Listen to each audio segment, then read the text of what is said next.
Video में आज हम ओलिगोपोली मार्केट की मीनिंग, फीचर्स और उसके डिमांड कर्व के बारे में जानेंगे। तो बिना लेट किए इस वीडियो को शुरू करते हैं। सबसे पहले हम ये जानते हैं कि ओलिगोपोली वर्ड कहाँ से आया। ओलिगोपोली वर्ड एक ग्रीक वर्ड है जो कि ओलिगो जिसका मीनिंग होता है फ्यू और पोलन जिसका मीनिंग होता है टू सेल। अब इस वर्ड से आपको ये क्लियर होगा कि कुछ ऐसी चीज़ें बेचने की बात की जा रही है या ऐसे लोगों द्वारा बेचने की बात की जा रही है जो कि फ्यू है, यानी कम अमाउंट में है, स्मॉल अमाउंट में है, कम मात्रा में है। ओलिगोपोली की डेफिनेशन होती है a market situation in which there are few firms selling homogeneous product और डिफरेंशिएटेड प्रोडक्ट। यहाँ ध्यान ये देना है कि ऐसे मार्केट की बात की जा रही है जहाँ पर फ्यू फर्म्स होते हैं, यानी इतने फर्म्स जिनको आप अपने हाथ पे काउंट कर सके, गिने चुने फर्म्स 5, 10, 12 इस तरह के फर्म्स ही होते हैं। आपके पास बहुत सारे ऑप्शंस, 50 ऑप्शंस आपके पास नहीं होते हैं।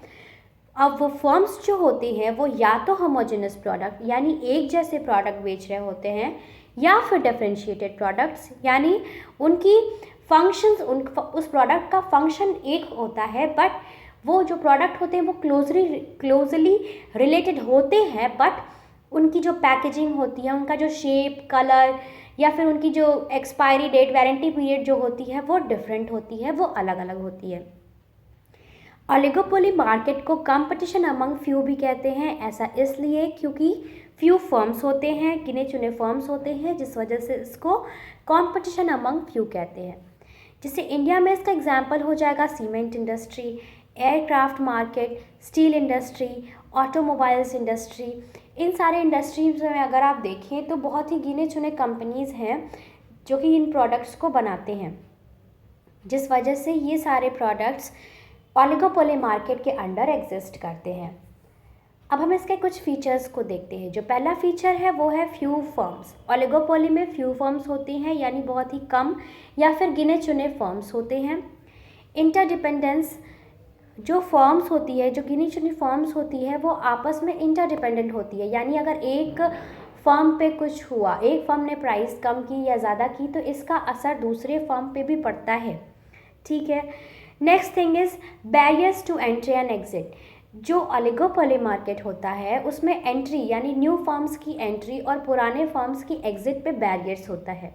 ऐसा इसलिए क्योंकि जो ओलिगोपोली मार्केट होता है उसमें बहुत से ब्रांड्स को या बहुत सी कंपनीज़ को पेटेंट मिला हुआ होता है, या फिर कुछ प्रोडक्ट्स ऐसे होते हैं जो रिस्ट्रिक्टेड होते हैं, जो बहुत से प्रोडक्ट हर कोई नहीं बना सकता है, हर कोई नहीं सेल कर सकता है, जिस वजह से इस तरह के प्रोडक्ट को रिस्ट्रिक्टेड कर दिया जाता है और गवर्नमेंट से परमिशन लेनी पड़ती है इस तरह के प्रोडक्ट को बेचने के पहले। जैसे बहुत सी ऐसी मेडिसिन्स हैं जो कि हर कोई बना के नहीं बेच सकता है, इसमें गवर्नमेंट का आपको अप्रूवल होना ज़रूरी है। गवर्नमेंट से आपको पहले रिक्वेस्ट करना पड़ेगा, जब आपको गवर्नमेंट देगी पावर तभी आप इस तरह की चीज़ों को बना करके बेच सकते हैं।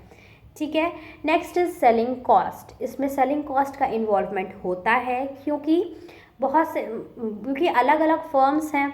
अब वो अपना जब तक प्रचार नहीं करेंगे, जब तक आपको अपने प्रोडक्ट के बारे में बताएंगे नहीं, तब तक आप उनके प्रोडक्ट को कैसे खरीदेंगे। ठीक है। तो सेलिंग कॉस्ट क्या होता है? एडवर्टाइजमेंट पे जो कॉस्ट हुआ, मार्केटिंग पे जो कॉस्ट हुआ, ठीक है, तो इस तरह के जो कॉस्ट होते हैं वो सेलिंग कॉस्ट के अंडर आते हैं। लास्ट वन इज होमोजेनस और डिफरेंशिएटेड प्रोडक्ट्स।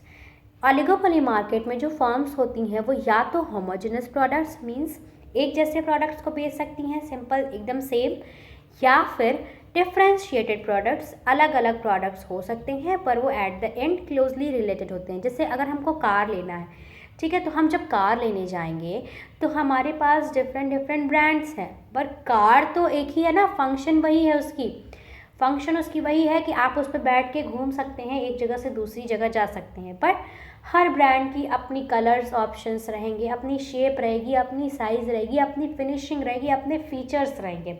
ठीक है। तो इसे हम कहते हैं डिफरेंशिएटेड प्रोडक्ट्स, यानी वो प्रोडक्ट काम तो वही करेगा पर उसकी जो शेप है, जो साइज़ है, वो सबकी अलग अलग है। होमोजेनस प्रोडक्ट होता है एक जैसे प्रोडक्ट्स, यानी सबके सब सेम प्रोडक्ट।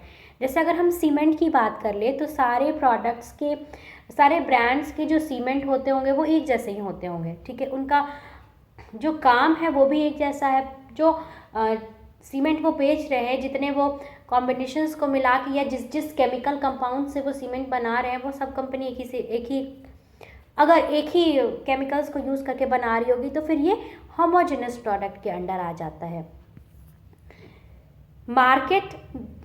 ओलिगोपोली मार्केट में जो डिमांड कब होता है वो इंटरमीडिएट होता है या फिर नॉट डिफाइंड होता है। ओलिगोपोली मार्केट के डिमांड कर्व को डिफाइन करना बहुत ही मुश्किल होता है। ऐसा इसलिए क्योंकि जो बिहेवियर होता है प्रोड्यूसर का, ये डिटरमाइन नहीं किया जा सकता, क्योंकि बहुत ही कम फर्म होते हैं और वो आपस में एक दूसरे पे बहुत इंटरडिपेंडेंट भी होते हैं कि एक फर्म पे अगर कुछ असर होगा तो दूसरे फर्म पे भी असर होगा, जिस वजह से ओलिगोपोली का जो डिमांड कब होता है वो ऑलवेज शिफ्ट करते रहता है। यानी या तो वो इधर लेफ्टवर्ड शिफ्ट करेगा या फिर वो राइटवर्ड शिफ्ट करेगा। तो इसका जो डिमांड कब होता है वो बहुत ही इंटरमीडिएट होता है, या फिर कह लो बहुत ही डिफाइंड नहीं होता है। आप एग्जैक्ट नहीं बता सकते हैं कि ओलिगोपोली का डिमांड कब किस तरह का होगा, ठीक है। तो इस तरह से इस वीडियो में हमने ओलिगोपोली मार्केट के बारे में जाना। अपकमिंग वीडियोस में हम सारे मार्केट के टाइप्स के डिफरेंशिएशन को जानेंगे। और अगर आपको ये वीडियो अच्छी लगी हो, इसी तरह की वीडियो आप और देखना चाहते हैं, तो मेरे चैनल को सब्सक्राइब करिए, इस वीडियो को लाइक करिए और अपने फ्रेंड्स के साथ शेयर करिए। Thank you.